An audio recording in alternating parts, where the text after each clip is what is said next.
అందరికీ శరణార్థులు.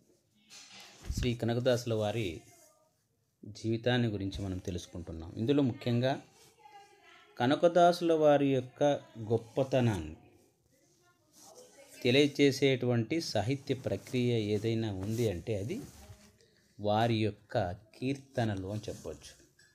వారు రాసినటువంటి కీర్తనలే వాళ్ళని అధిరామం చేసినాయి. ఈరోజుకి కూడా కనకదాసుల వారి కీర్తనలు ప్రజల మనసుల్లోనూ ప్రజల నోళ్లలోనూ నానుతున్నాయి అంటే అది వారి యొక్క గొప్పతనం.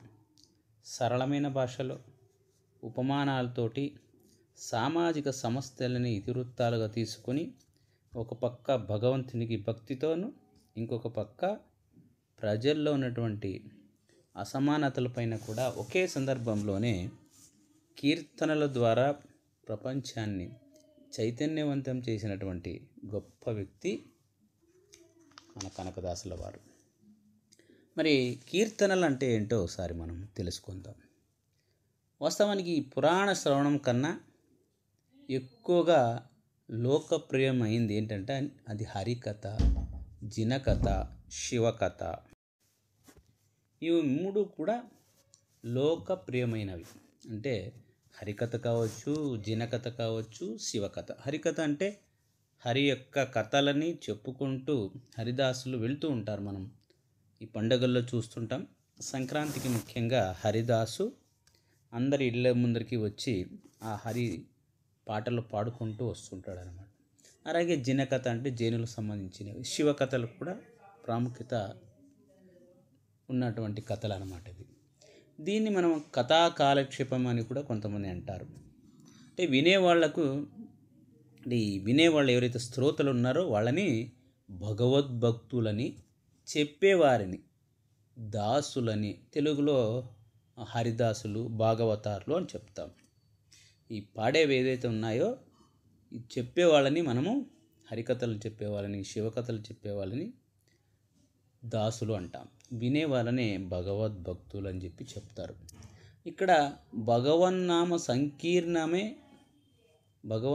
సంకీర్తనమే ఇక్కడ ప్రధానమైనందువల్ల దీన్ని కీర్తనము అంటాం. ముఖ్యంగా ఈ కీర్తనలు అన్నీ కూడా భగవంతుడిని సెంటర్ పాయింట్గా ఉంటాయి. అంటే భగవంతుడే వాళ్ళకి ముఖ్యం అన్నమాట. ఆ భగవంతునితో వాళ్ళు మాట్లాడతారు, కొట్లాడతారు, అలుగుతారు. అన్ని రకాలుగాను భగవంతునికి భక్తునికి మధ్య జరిగేటువంటి సంభాషణే కీర్తనము అని చెప్పవచ్చు. ఈ భగవన్నామ సంకీర్తనమే ఇక్కడ ప్రధానమైనందువల్ల దీన్ని కీర్తనమని, చెప్పేవారిని కీర్తనకారులు అని అంటారు.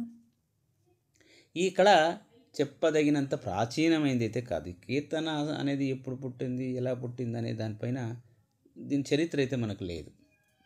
అయితే నవవిధ భక్తులలో కీర్తనము ఒకటే అని చెప్తారు. భక్తి, ఇప్పుడు భగవంతునికి భక్తునికి మధ్య ఆ భగవంతుని చేరుకునే సందర్భంలో ఒక్కొక్కరు ఒక్కొక్క విధానంలో వెళ్తారనమాట. కొంతమంది పాటలు పాడడం, కొంతమంది సంగీతం, ఇంకా కొంతమంది ధ్యానము, ఇంకా కొంతమంది పూజా విధానాలు. ఇలా అంటే భగవంతుణ్ణి ఆరాధించేటువంటి పద్ధతుల్లో నవవిధ భక్తులు ఉంటారు. నవవిధ భక్తుల రకాలంటే 9 రకాలైనటువంటి భక్తులు.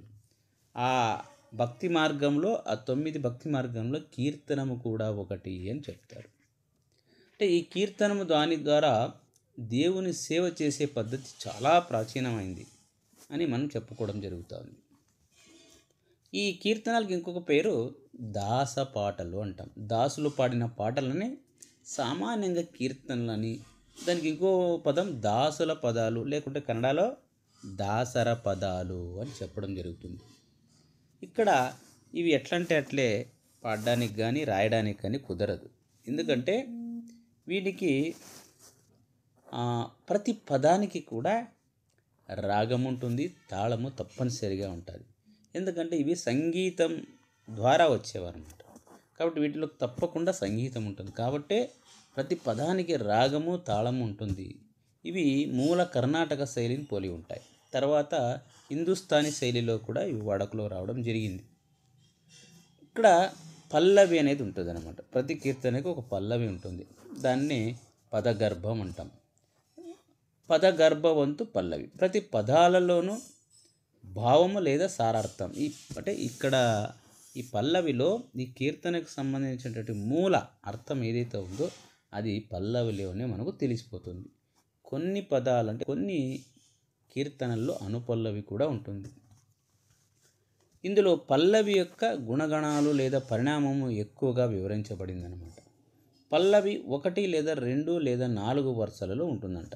ఒక పల్లవి అనేది ఒక కీర్తనలో 1 లేదా 2 లేదా 4 వరుసలలో వివరించబడి ఉంటుంది. ఒక పాదం పల్లవి, ఇంకొక పాదం అనుపల్లవి కూడా ఉంటాయి. 2 పాదాల పల్లవి, 2 పాదాల అనుపల్లవి కూడా ఉండొచ్చు, లేదా 4 పాదాల పల్లవి ఉండొచ్చు అనమాట. ఉంటే అవి ఖచ్చితంగా అనుపల్లవి ఉండదు అంటారు. అంటే 1, 2, 3 పాదాలు పల్లవి అనుపల్లవులు ఉంటాయి. 4 పాదాల పల్లవి ఉంటే అక్కడ అనుపల్లవి ఉండకపోవచ్చు అనేది వీళ్ళు చెప్పడం. అంటే ఇది అంటే కీర్తనలు ఎలా ఉండాలి అనే దానిపైన కొన్ని నియమాలు అన్నమాట. ఇలాంటి ఉదాహరణలు మనము దాసులు లేకుంటే దాసుల పదాలు లేదంటే కీర్తనలు గమనించవచ్చు. కీర్తనలకు చరణాల గురించి మనం మాట్లాడుకుంటే ఈ కీర్తన చరణాలు ప్రతి పదంలోనూ 3, 5, 7 అనేటువంటి బేసి సంఖ్యలో చరణాలు ఉంటాయి అని చెప్పడం జరిగింది. అంటే ఈ కీర్తనలన్నీ గమనించి పరిశోధన చేసిన వాళ్ళు రాసినటువంటి విషయం ఏమంటే ఈ చరణం కూడా 3 లేదంటే 5 లేదంటే 7 ఈ రకంగా బేసి సంఖ్యలో ఉంటాయి.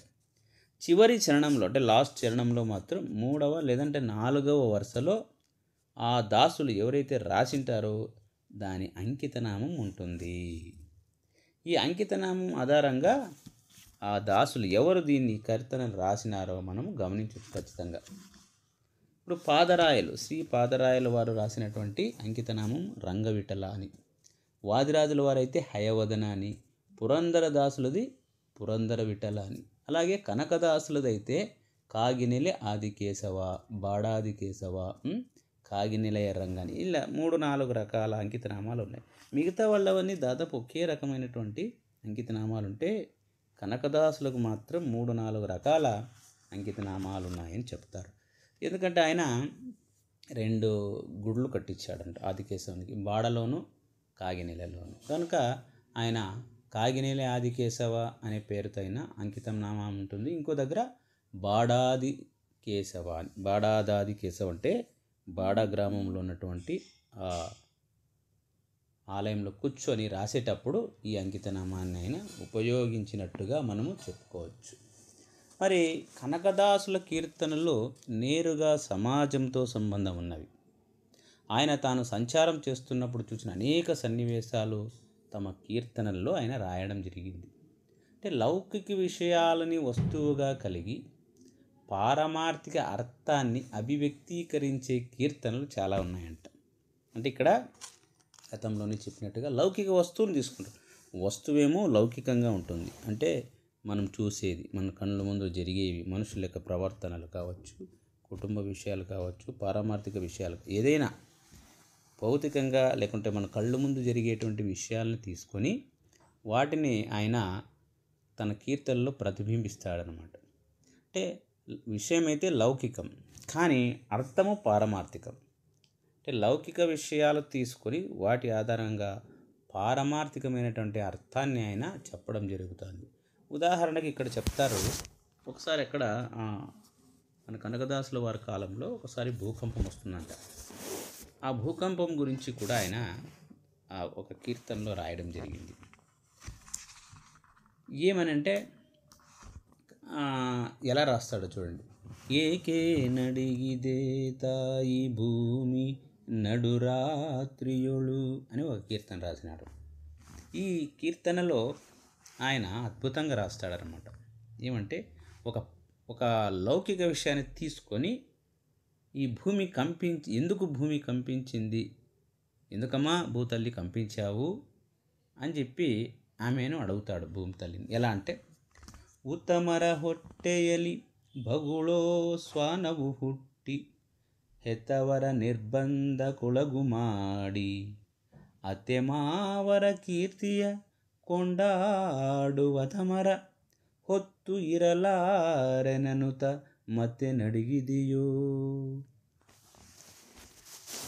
ఎందుకమ్మా నడురాత్రి భూమి తల్లి కంపించావు అని చెప్తూ ఆయన ఉత్తమర హొటేయలి, ఉత్తముల యొక్క గర్భమున లేకుంటే ఉత్తముల యొక్క కడుపున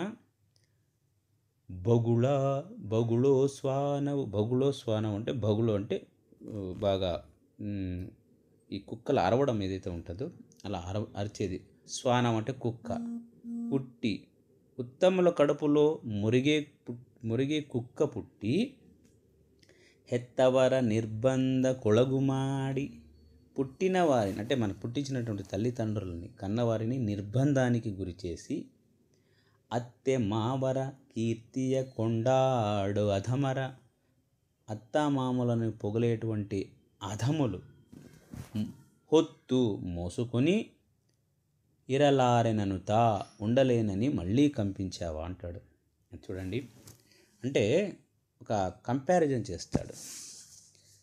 ఉత్తముల కడుపులో పుట్టినటువంటి ఒక పుత్రుడు తన తల్లిదండ్రుల్ని వదిలేసి తన భార్యని తర్వాత తన అత్తమామల్ని పొగుడుతూ వాళ్ళని అంటే తల్లిదండ్రులని నిర్బంధానికి గురి చేసి తల్లిదండ్రులను వదిలేసి, ఇంకా కరెక్ట్గా చెప్పాలంటే తల్లిదండ్రులను వదిలేసి కేవలం అత్తని పొగుడుకుంటూ మామని పొగుడుకుంటూ భార్యని చూసుకుంటూ ఉండేటువంటి ఒక అధమమైనటువంటి ఒక కుక్క జన్మించిందని చెప్పి ఆ బాధని తట్టుకోలేక నీవు భూతల్లి కంపించావా అని అడుగుతాడు అన్నమాట. భూతల్లి ఎందుకు కంపించావా అంటే ఇలాంటి వారు అంటే భూలోకంలో ఉన్నటువంటి ఆ చెడ్డ మనుషులు ఎవరైతే ఉన్నారో వాళ్ళని భరించలేకుండా నీవు కంపించావేమో అంటాడు. ఇది ఎంత ఎంత గర్భితార్థమైనటువంటిది ఇది. ఎందుకంటే ఆ రోజుల్లో కనకదాసుల వారు గమనించిన విషయం ఇది. ఈ రోజుల్లో కూడా ఉన్నారు కదా, పెళ్ళి కాకున్న వరకు అమ్మ నాన్నలు మంచివాళ్ళు, పెళ్ళైన తర్వాత భార్య వాళ్ళ సంబంధికులకే మనం ఎక్కువ ప్రాధాన్యత ఇస్తాం. సో అలాంటి వాళ్ళని చూసి ఆయన ఒక పక్క వాళ్ళని తెగడుతూ ఇంకొక పక్క భూమి తల్లి కంపారిజన్ చేస్తాడనమాట. ఇది అంటే ఒక లౌకిక విషయం అనమాట. ఈ రకంగా అతను తమ లోకానుభవ నేపథ్యంలో కారణాలు చెబుతూ ఒక విధమైనటువంటి ఆత్మీయ వాతావరణాన్ని సృష్టించారు కనకదాసులు. కనకదాసుల కీర్తనలు సంగ్రహించి మనకు ఒక ప్రజాబాహుళ్యంలోకి వదిలేదానికి మన కర్ణాటకలో ఉన్నటువంటి కాగినిలమ్మ సంస్థానము ఎక్కువగా ప్రాధాన్యత ఇస్తూ ఉందన్నమాట. ఈ రకంగా కనకదాసుల వారు సాంప్రదాయంలో జీవించినప్పటికీ సాంప్రదాయపు సుడిగుండంలో చిక్కుకోలేదు. ఆయన రాసిన కీర్తనలు కావచ్చు, ఆయన జీవనం కావచ్చు, అన్నీ సాంప్రదాయబద్ధంగా ఉన్నప్పటికీ కానీ మూఢనమ్మకాలపైన సాంప్రదాయబద్ధంగా ఆ సుడిగుండంలో ఏదైతే ఈ సదాచారాలు కాకుండా ఈ మూఢ ఆచారాలు ఏమైతే ఉంటాయో వాటిలో చిక్కుకోకుండా ఆ సుడిగుండంలో జారిపోకుండా విచార విమర్శ మనస్తత్వాన్ని పొందినవారు కనకదాసుల వారు. ఆయన సర్వసమర్పణాభావంతో మానవత్వపు విలువను చాటినారు కీర్తనల ద్వారా. అంటే చెప్పిందే చేసినారు. శ్రీ కనకదాసుల వారి కవితా ప్రతిభ అనేది అనేక కావ్యాలు విభజింపబడి ఉన్నప్పటికీ అది తన శక్తి సమృద్ధి సహజత్వాలతో వారి కీర్తనల్లో ప్రత్యక్షమైంది. శ్రీ కనకదాసులు ఉపమానము ఉపమేయము దృష్టాంతాలు చాలా రమణీయంగా ఉంటాయి. కవి యోగి శ్రీ కనకదాసులు చూడండి, ఆయన కవి యోగి అని చెప్తారు. ఆయన ఉపయోగించినట్టు రాగాలు వాడిన పదాలు కావచ్చు రాగ రస రంజితాలై హృదయాంగమాలుగా ఉన్నాయి. దైవదత్తమైన ప్రతిభతో పాటు వారికున్న లోక అనుభవం కూడా అపారమైంది. సామాన్యుల జీవితంతో పాటు వారు నుడికారము పాళెగానిగా ఉండినటువంటి కనకదాసులకు బాగా అలవాటు. అందుకే వారు చిన్న చిన్న మాటలు కూడా సత్వ విశిష్టాలే ఉన్నాయి. ఇక్కడ ఇంకా బాగా గమనిస్తే పురందరదాసుల కీర్తనల కంటే శ్రీ కనకదాసుల కీర్తనలో కావ్యగుణం పైచేయిగా ఉంటుంది అనేది విమర్శకుల మాట. అంటే పురందరదాసులు గొప్ప వ్యక్తి కాకపోతే పురంధరదాసులు రచించినటువంటి కీర్తనలతో పోలిస్తే కనకదాసుల వారివి కావ్య గుణం ఎక్కువ. అంటే ఈ మనుషులని చైతన్యవంతం చేసే దాంట్లో ఎక్కువగా ఆయన దైవభక్తితో పాటు మనుషులకి వాళ్ళ యొక్క మనస్తత్వాలకి ప్రతిబింబించేలా రాసినాడు అనమాట. అది ఆయన గొప్పతనం. అలాగే భావాలు, కనకదాసు భావాలంటే ఎలాంటి భావన కలిగినటువంటి వ్యక్తి కనకదాసుల వారు అన్నప్పుడు, భావాలంటే మనిషి అంతరంగపు అలలు, మనిషిలో ఆలోచనలు ఏవైతే ఉన్నాయో అవి భావాలు. అంటే సముద్రం పైన గాలులు వీస్తే చిన్న అలలు పెద్ద అలలు అవుతాయి.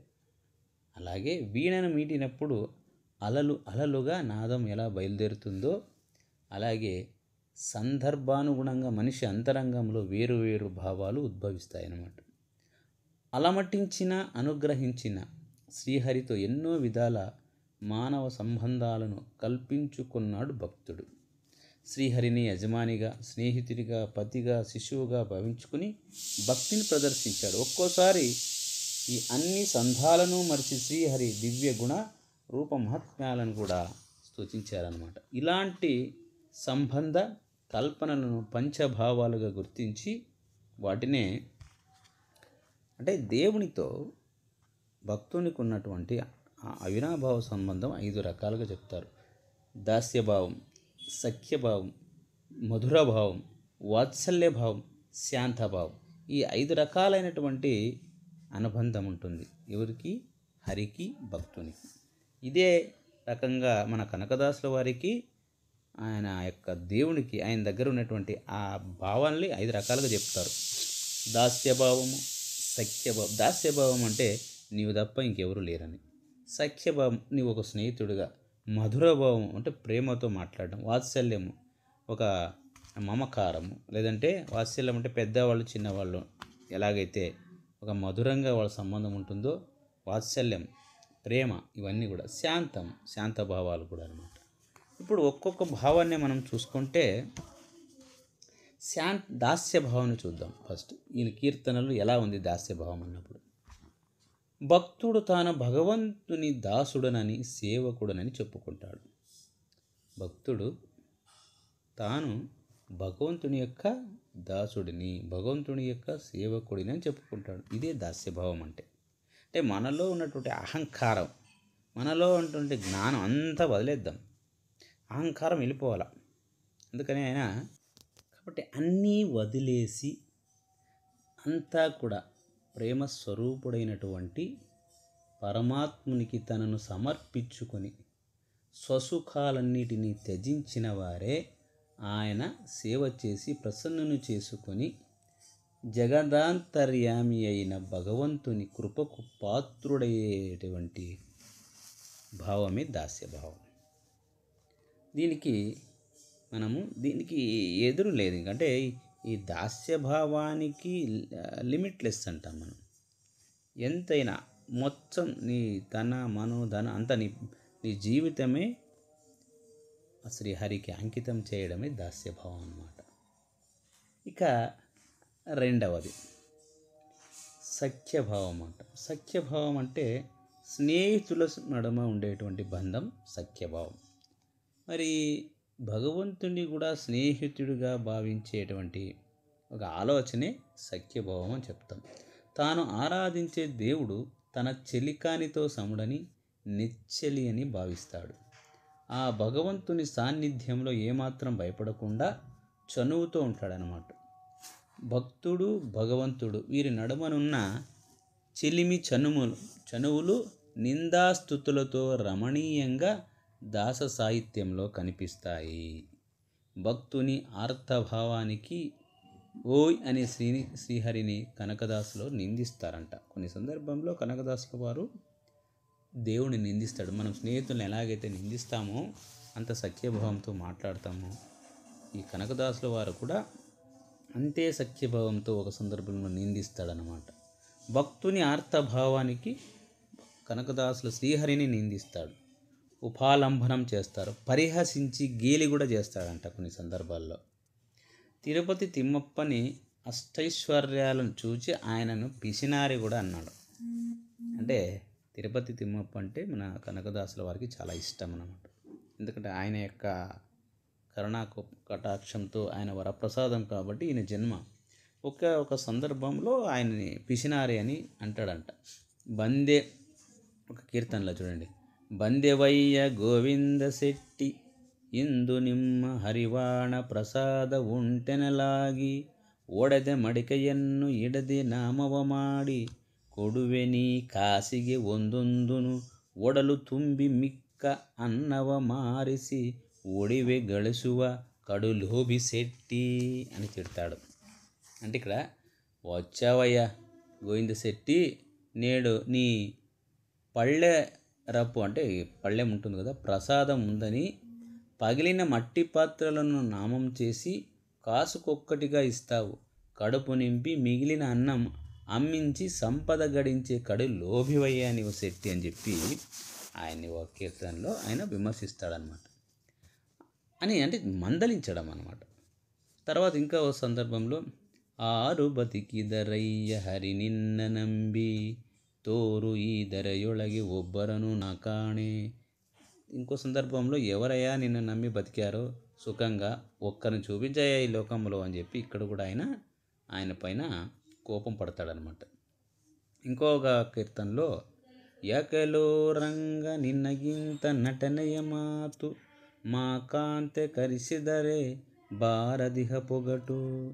లక్ష్మీదేవి పిలిస్తే రావు, ఎందుకు నీకు ఇలాంటి నటల మాటలు రంగాని అంటే ఒక సందర్భంలో లక్ష్మీదేవి పిలిచినప్పుడు ఇతను పోలేదని చెప్పి ఆయన్ని నిందిస్తాడు. ఇంకా ఒక సందర్భంలో నిన్నగింత కుందెనో నమ్మమ్మ జయలక్ష్మి ಮತ್ಸ್ಯವತಾರ ನೀನಾದರೆ ಆಕೆ ಮತ್ಸಂಗಳಿಗೆ ತಾನಾದಳು. ಹೆಚ್ಚಿನ ಶಂಕವ ಪಿಡಿದರೆ ಆಕೆ ನಿಚ್ಚ ಶಂಕದ కంటళాదళయ్య.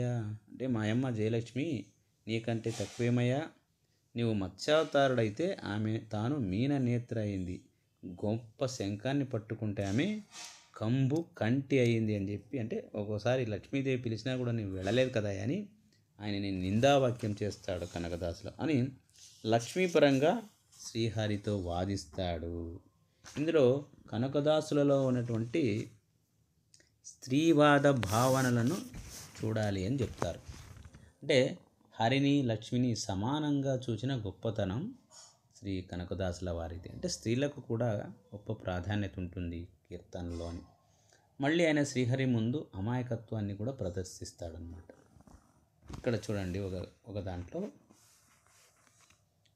నిన్న నానే నందెనో రంగయ్య రంగా, నిన్న నానే నందెనో, నిన్న నానే నందె చిన్మయమూర్తి పన్నగశయన పల్గడలెనయే కృష్ణ. ಧರೆಯ ದಾನವ ಬೇಡಿ ನೆಲವ ಮುರಡಿ ಮಾಡಿ ಪರಸು ವಿಡುದು ಕ್ಷತ್ರಿಯ ಸಬರಿ ಚರಣದಿ ಪಾಷಾಣ ಪೆಣ್ಣು ಮಾಡಿದ ಪುಣ್ಯಚರಿತ ಯಾದವಪತಿ ಶರಣೆಂದನೆಲ್ಲದೆ. ತಿರುಕಹಾರು ಮನೆಂದನೆ ಹೆತ್ತ ತಾಯಿ ಶಿರವ ತರಿದೆನೆಂದನೆ. ವನದೇಶಕ್ಕೆ ಭರದಿ ಚರಿಸಿದನೆಂದನೆ పూత నియమను సరకు ಮಾಡದೆ కొంద హరి ఎందెనల్లదే. అంటే ఇక్కడ కృష్ణుని గురించి చెప్తాడనమాట. రంగా నిన్ను నేనేమన్నాను రా చిన్మయమూర్తి పన్నగసేన పాల సముద్రపు స్వామి. కృష్ణ భూమిని దానంగా వేడి నేలను 3 అడుగులు చేసి పరశువు పట్టుకొని క్షత్రియులను నాశనం చేసి చరణముతో రాతి నాతిగా చేసిన పుణ్యచరిత్రుడైన యాదవపతి శరణన్నాను గాని నిన్నేమన్నాను? తిరిపోవు బాపుడన్నానా? కన్న తల్లి తల నరికిన వాడన్నానా? అడవిలో బాగా తిరిగాడన్నానా? పూతను లెక్క చేయకుండా చంపిన హరివన్నానా? నిన్నేమన్నాను? అంటే ఒక పక్క పొగడ్డము, ఇంకొక పక్క తెగడ్డం అనమాట. ఇలా అంటే ఆయన పొగడ్తలో కూడా విమర్శ, తెగడ్త. తర్వాత వాత్సల్య భావం. ఇది వాత్సల్యం అంటే తల్లిదండ్రులకి బిడ్డలకు మధ్య ఉండే సంబంధం. తల్లిదండ్రులకు తమ బిడ్డలలో ఉండే మధురమైన సంబంధమే ఇక్కడ కూడా భక్తుడి తల్లి స్థానంలో ఉండి ఆ భగవంతుని బిడ్డగా భావిస్తాడు. భగవంతుని బిడ్డగా భావించడం.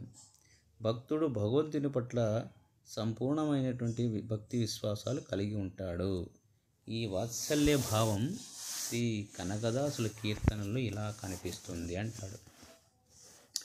ಇಂದು ಸೈರಿಸಿರಿ ಶ್ರೀಕೃಷ್ಣನ ತಪ್ಪು ಮುಂದಕ್ಕೆ ನಿಮ್ಮ ಮನೆಗೆ ಬಾರನಮ್ಮ, ಮಗುವು ಬಲ್ಲುದೆ ಇಷ್ಟು ಬೆಣ್ಣೆಯ ಕದ್ದರೆ ಬಿಗಿಯಬಹುದೇ ಶ್ರೀ ಚರಣವನು, ಅಗಣಿತ ಮಹಿಮನ ಅಂಜಿಸಲೇಕಮ್ಮ, ಬಗೆಯಬಾರದೆ ನಿಮ್ಮ ಮಕ್ಕಳಂತೆ. ಎಂದು ಸೈರಿಸಿರಿ శ్రీకృష్ణన తప్పు, ఇకమై మీ ఇంటికి రాడమ్మా, నేడు శ్రీకృష్ణుని తప్పు మన్నించండి అంటే శ్రీకృష్ణుడు చిన్నప్పుడు వెన్న దొంగతనం చేసినటువంటి సందర్భం. చిన్న పిల్లవానికి ఏం తెలుసు, ఒకంత వెన్నను దొంగలిస్తే శ్రీ చరణాలను బంధించవచ్చునా అంటే కట్టేస్తాడు అన్నమాట. కొంతమంది వీటి దొంగతనం చేస్తుంటాడు కృష్ణుడు అని బాలకృష్ణుని కట్టేస్తారు. అందుకే మీరు అతను బంధించవచ్చునా, అగణిత మహిముని భయపెట్టడం ఎందుకమ్మా, మీ పిల్లవాళ్ళని భావించరాదా. శ్రీకృష్ణుడు చిన్నప్పుడు వెన్న దొంగతనం చేసినప్పుడు చేతుల కాళ్ళు కట్టేస్తారు, దాన్ని అతను చెప్తుంటాడు అనమాట. ఇందు సైరి సిరి కృష్ణన తప్పు ముందేకే నిమ్మ మనకి భార్యనమ్మ, మీ ఇంటికి రాడమ్మా, చిన్న తప్పుకు మీరు చేతుల కాళ్ళు కట్టేస్తారా అని చెప్పి అంటే భగవంతుణ్ణి భక్తుడు ఒక తండ్రి స్థానంలో ఉండి భగవంతుని పిల్లవాడి స్థానంలో ఉండి చెప్పడం అన్నమాట. తల్లి తన బిడ్డను తానే లాలించి పాలించి ముద్దు చేసి ఆనందించినట్లు ఒక భక్తుడు కూడా తన యొక్క దేవుణ్ణి ఒక బిడ్డగా భావించి తప్పులను మన్నించినట్లు తల్లి స్థానంలో కనకదాసుల వారు శోభించారన్నమాట. ఇక మిగిలింది మధుర భావం. అంటే సతీ పత్తులలో ఉండేది మధుర భావం అంటారు. ఇక్కడ భక్తునికి భగవంతునికి నడుమ కూడా ఇది మధుర భావము ఉంటుంది. భక్తుడు భగవంతుని పతిగా భావిస్తాడు. శరణ సతి లింగపతి అని శివశరణులు భావించినట్లు దాసులు కూడా శ్రీహరినే తమ ప్రియుడని భావిస్తారు. లౌకిక సతులు తమ పతితో శృంగార లౌకిక ప్రేమ ప్రసంగాలు చేసినట్లే దాసులు కూడా తమ వల్లభునితో సరస సల్లాపాలాడుతారు. ఈ మధుర భక్తి భావనను కనకదాసుల వారు కావ్యాలలో చూడవచ్చు. అంటే భార్యాభర్తల సంబంధం ఎలా, సతీపతుల సంబంధం ఎలా ఉంటుందో భగవంతుని భక్తునికి కూడా అలాగే ఉంటుందన్నప్పుడు ఒక కీర్తనలు రాస్తాడు. ముట్టదిరు ఎన్నను రంగయ్య ముట్టదిరు ఎన్నను, ముట్టదిరు ఎన్న ముంగయ్య సెಳವಿಗೆ ముత్తెల్ల సడులువవో ఏ ముద్దురంగా, ముట్టకుమా నన్ను రంగయ్య ముట్టకుండుమా నా ముంజేతిని రభాసాన మొత్తములన్నీ సడలవో ముద్దురంగా. ఇక్కడ కనకదాసులు గోపికా స్త్రీ స్థానంలో నిలిచారు. ప్రియురాలు ప్రియునికి చెప్పినట్లు తన సౌందర్యాన్ని పాడు చేయవద్దని వేడుకుంటాడంట. ఇలా పలు సందర్భాలలో కనకదాసుల వారు సాహిత్యంలో మధురభావం కూడా గొప్పది. ఇక చివరిది శాంతభావం. భక్తుడు భగవంతుడితో ఏ విధమైనటువంటి మానవ సంబంధాలను కల్పించుకొనకుండా కేవలం భక్తుడై వాని లీలా వినోదాలను వాని పరిపూర్ణమైనటువంటి సౌందర్యాన్ని దర్శించి ఆనందించడమే శాంతభక్తి అని గుర్తించడం జరిగింది. భగవంతుడు సూత్రధారి, ఆయన ఆడించినట్లు ఆడే బొమ్మని నేనని భక్తుడు భావిస్తాడు. శ్రీ కనకదాసుల కావ్యాలలో కీర్తనలో శ్రీహరి లీలా వినోదం హరినామ మహిమలను శాంతభావంతో ప్రతిపాదించారు. ఇది ఏమంటే ఇక్కడ